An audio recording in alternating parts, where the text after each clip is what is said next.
నరకం ఉందని మీరు నమ్ముతున్నారా? ఎట్లా చూశారు మీరు? మీకు తెలుసా? ఎప్పుడు చూశారు మీరు? టూర్ ఏమైనా వెళ్ళొచ్చారా ఆడికి? రైట్, టూర్ వెళ్ళలేదు కానీ తెలుసు. ఉందని గ్యారెంటీ ఏంది? ఎవరో ఉదర పోషణం బహుకృత వేషం అని, కూటి కోసం కోటి విద్యలని కొంతమంది పబ్బం గడుపుకోవడానికి ఇట్లాంటి మాయమాటలు చెప్పి ఉండొచ్చుగా. వాటిని నిజమని మీరు ఎలా నిరూపిస్తారు? నరకం ఉంది, స్వర్గం ఉంది, పరలోకం ఉందని చెప్తున్నారు కదా. అంటే సోదరు చూపిస్తుంది, బైబిల్ చెప్పింది కనుక నేను నమ్ముతున్నాను అని. దేవునికి స్తోత్రం. పరిశుద్ధ గ్రంథం చూపిస్తుంది అంటే సింపుల్గా అర్థం చేసుకోమని. ఇందులో చెప్పబడి ఉంది కనుక నేను నమ్ముతున్నాను. ఓకే, పరిశుద్ధ గ్రంథంలో అవి మనుషులు రాసినాయి. అవి కూడా మనుషులు భక్తులైన మనుషులే కదా, మనుషులు రాశారు. అవి ఎట్లా నమ్ముతావు నువ్వు? మీలాంటి అమాయకుల్ని మోసం చేస్తున్నారు. ఇవన్నీ ఉన్నాయని బెదిరించి హాయిగా లోకంలో తిని త్రాగి అనుభవించి ఎంజాయ్ చేయాల్సిన జీవితం అంతా పాడు చేసుకొని ఏంటి మీ పిచ్చితనం? అవి మనుషులు రాసిన పుస్తకాలు, అందులోనే అని మనుషులు కల్పించినాయి కదా. నిజమని ఎలా నమ్ముతారు మీరు? రైట్, అంటే అది కూడా మీరు దేవుడి ప్రేరేపిత గ్రంథం అని నమ్ముతున్నారు. అందులో నరక ప్రస్తావన ఉంది, పరలోక ప్రస్తావన ఉంది కనుక అందులో ఆ విషయాలు నిజమని మీరు రూఢిగా నమ్ముతున్నారు. ఒకడు అంటాడు వితండవాదం చేసేవాడు, ఇవన్నీ నేను నమ్మను, నేను చూస్తే కానీ నమ్మను, కొంతమంది మోసం చేశారు ఇలా రాసి అంటాడు. వానికి ఏం సమాధానం చెబుతావు? చెప్పు, ఇన్ని చెప్పావుగా. అలా చెబితే ఏం చేస్తాం? పోయి వాగులో దూకమని చెబుతాం అంటారా? నమ్మితే నమ్ము, లేకపోతే పోరా అంటారా? చెప్పాలిగా వానికి కూడా సమాధానం. ఏం చెబుతారు? బైబుల్లో నమ్మితే నమ్ము పెద్ద ఓకే. తల్లి అంటుంది నమ్మితే నమ్ము లేకపోతే లేదు, మా బైబుల్లో మేము నమ్ముతాం అని చెబుతుందంట. అలా చెప్పొచ్చు. నువ్వు నమ్ము, నమ్మకపో సోదరా, నేను విశ్వసిస్తున్నాను అని. ఇంకా మీలో ఇవి నమ్మనోళ్ళు ఉన్నారని నేను చెప్తా. ఇక్కడ కూర్చున్న వాళ్ళలో ఇవి నమ్మనోళ్ళు ఉన్నారు, అవి అంత సీరియస్ కాదు, అవి అంత నిజం కాదు అని అనుకుంటున్నోళ్ళు ఉన్నారు అని నేను చెప్తా. చూపించేద్దా మీకు ఎవరినో? వాళ్ళు ఎవరో మీకు చూపించేద్దా? ఇంకా నేను బాప్తిస్మం పొందలేదు అన్నోళ్ళు చేతులు ఎత్తండి. ఇంకా నేను పొందలేదు అన్నోళ్ళు. అదిగో ఇప్పుడు చేతులు ఎత్తిన వాళ్ళందరూ నమ్మట్లా. ఏం నమ్మట్లా అంటే నరకం ఉందని నమ్మట్లా, పరలోకం ఉందనేది నమ్మట్లా.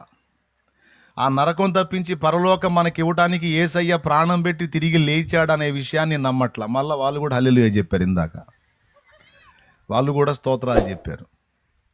వాళ్ళు కూడా నేను పాడితే వాళ్ళు కూడా పాడారు, దాటిపోబోకయ్య అని పాడారు. కానీ నేను చెబుతున్నాను, వాళ్ళు నిజంగా నమ్మట్లా. నమ్మితే ఏ ఒక్కడు కూడా వాళ్ళని ఆపలేడు బాప్తిస్మం అందకుండా. మొత్తం ఇంటి మొత్తం కలిసి వాగులో దూకండి, నాకు అనవసరం, నేను పోయి బాప్తిస్మం పొందుతానని ఖచ్చితంగా వచ్చి పొందుతారు. పొందలేదు అంటే అర్థం ఏంటో తెలుసా? డౌటు. ఎంత ఏదో వాళ్ళు చెబుతుంటారు, నిజమా ఏందో. అంత కాకపోతే రేపు ఎప్పుడో తర్వాత చూద్దాం, ఇప్పుడు అంత మునిగిపోయేది ఏముంది అని మ్యాటర్ని తీవ్రంగా తీసుకోకుండా తేలిగ్గా తీసుకున్నారంటే మరి పూర్తిగా ఇప్పుడు నమ్మినోళ్ళు జాగ్రత్త పడ్డారు. ఇందులో పెద్ద వయసు వాళ్ళు ఉన్నారు, చిన్న వయసు వాళ్ళు ఉన్నారు. బాప్తిస్మం పొందిన వాళ్ళు ఒకసారి చేతులు ఎత్తండి. పొందిన వాళ్ళలో వీళ్ళందరూ జాగ్రత్త పడ్డారు. ఇందులో యవనస్తులు కూడా ఉన్నారు, చిన్న చిన్న వయసులో వాళ్ళు కూడా ఉన్నారు. మరి చిన్న చిన్న వయసులో వాళ్ళు కూడా జాగ్రత్త పడంగా ఇక్కడ ఇందాక చేతులు ఎత్తిన వాళ్ళలో బాప్తిస్మం నేను పొందలేదన్న వాళ్ళలో పెద్దోళ్ళు ఉన్నారు, చిన్నోళ్ళు. మీరు ఎందుకు నిర్లక్ష్యం చేశారు అంటే నేను చెప్తున్నా, గ్యారంటీగా చెప్తున్నా, నరకాన్ని గూర్చి మీరు వెంటనే కానీ అది నిజమని మీరు సరిగా నమ్మట్లేదు. యేసయ్య సిలువను మీరు తీవ్రంగా తీసుకోలేదు.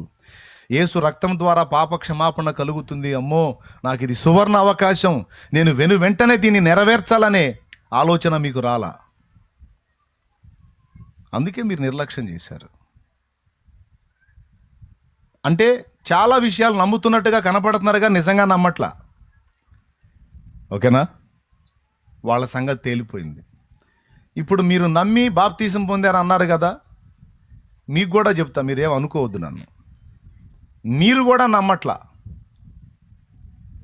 అదేంది, నమ్మేగా మేము మారు మనసు పొంది బాప్తిస్మం పొందింది. భలే వాళ్ళగా ఉన్నాం. మేము వాళ్ళలాగా నమ్మకుండా నమ్మాం, బాప్తిస్మం పొందాము. రైట్. అంటే నీ ఆలోచన కూడా చెప్తా. ఒకవేళ ఉంటే గింటే మనం తప్పించుకోవచ్చు అని ముందు పోయి మునిగావు. తర్వాత తిప్పలు తర్వాత. దేవునికి స్తోత్రం. నాకు తెలుసు నువ్వు ఎందుకు మునిగావు. కర్మగాలు ఒకవేళ ఉంటే తప్పించుకోవచ్చు, లేకపోతే ప్రాబ్లం లేదు. ఎందుకైనా మంచిది. అవకాశం వచ్చింది మనకే, ఒంటికి చాకిరా, డబ్బులు ఖర్చా, నెలలో మునిగి లేవటమేగా యేసునామంలో. ఆ పద ఏం పోయిందని మునిగావు, లేచావు, వచ్చావు. ఉంటే తప్పించుకోవచ్చు, లేకపోతే అందరితో పాటు స్తోత్రం. ఓకేనా? అట్లా కాదు అన్న, ఉందని నమ్ముతున్నాను నేను అంటావా? నిజంగా నువ్వు నమ్మితే నరకం ఎంత భయంకరమైందో నీకు అర్థమైతే, దాని తీవ్రత ఎంత భయంకరమైందో నీకు అర్థమైతే, దాని విషయంలో నిజంగా నీకు సీరియస్నెస్ ఉంటే, నీ కుటుంబీకులు ఇంకా రక్షణ పొందకపోతే నువ్వు ప్రశాంతంగా తినలేవు, నిద్రపోలేవు. నీ సమాజంలో చాలామంది నిన్ను ప్రేమించి పలకరించే నీ ఇరుగు పొరుగులు ఇంకా ప్రభువుని తెలుసుకోకపోతే వాళ్ళకి చెప్పకుండా నువ్వు ఉండలేవు. కానీ వాళ్ళకి చెప్పకుండా నువ్వు సంవత్సరాలు గడిపేస్తా ఉన్నావు. వాళ్ళు దేవుని గురించి తెలుసుకొని స్థితిలో ఉంటే కనీసం ఒక్కసారైనా ఒక అవకాశాన్ని వినియోగించుకొని వాళ్ళకి ఒక్కసారైనా పరిచయం చేయకుండా నువ్వు ఉండగలిగావంటే నేను చెప్తున్నా, అసలు నువ్వే సరిగా నరకం ఉంది, తీర్పు ఉంది, దేవుని ఉగ్రత ఉంది అనేది నువ్వే సరిగా నమ్మట్లా. నేను నమ్మాను కాబట్టే నేను ఇంట్లో కూర్చోలా. నేను నమ్మాను కాబట్టే బజార్ల మీద తిరగట్లా. నేను నమ్మాను కాబట్టే చేసే దేవుడు అనుగ్రహించిన ఉపాధిని కూడా పక్కన పడేసి నా ప్రభువుని గురించి లోకానికి ప్రకటించటం మొదలుపెట్టా. రోజు దేవుని పనిలో కొనసాగుతానే ఉన్నా నా దేవుని కృపను బట్టి. నేను నమ్మాను. అనేక మంది ఆత్మలు అందులో పోయి పడే అవకాశం ఉందని గ్రహించాను కనుకనే ప్రకటిద్దాం, కొంతమంది అయినా తెలుసుకొని మారు మనసు పొంది రక్షణ పొంది బతికిపోతారేమో అని నేను నమ్మాను.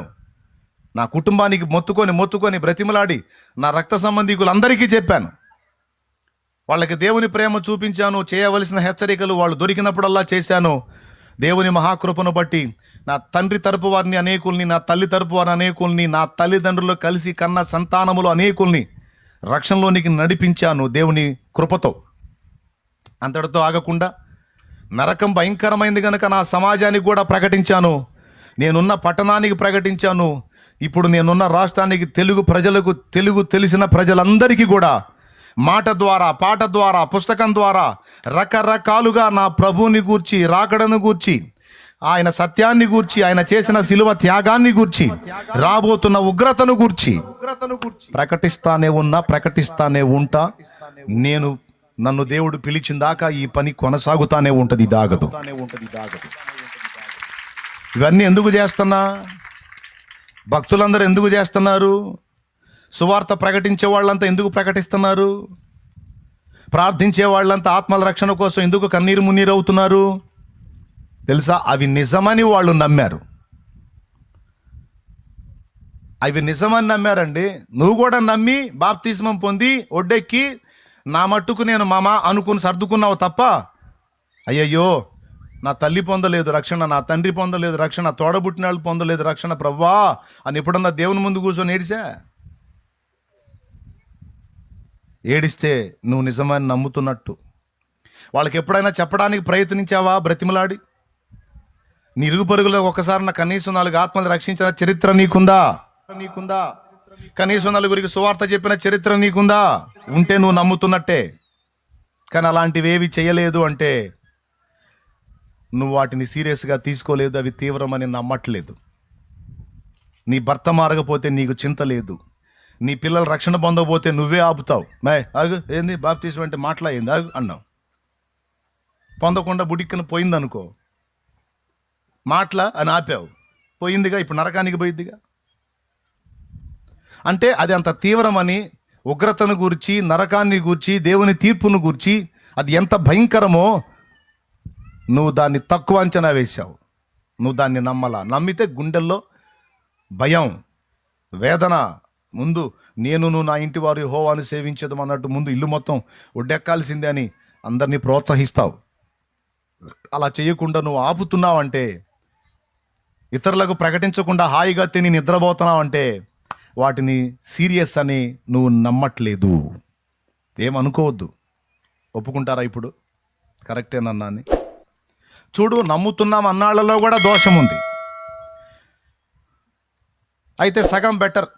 అసలు బాప్తిస్మం పొందిన వాళ్ళకన్నా సగం బెటర్ మీరు. ఎందుకంటే మీ మట్టుకు మీరన్నా రక్షించబడ్డారు.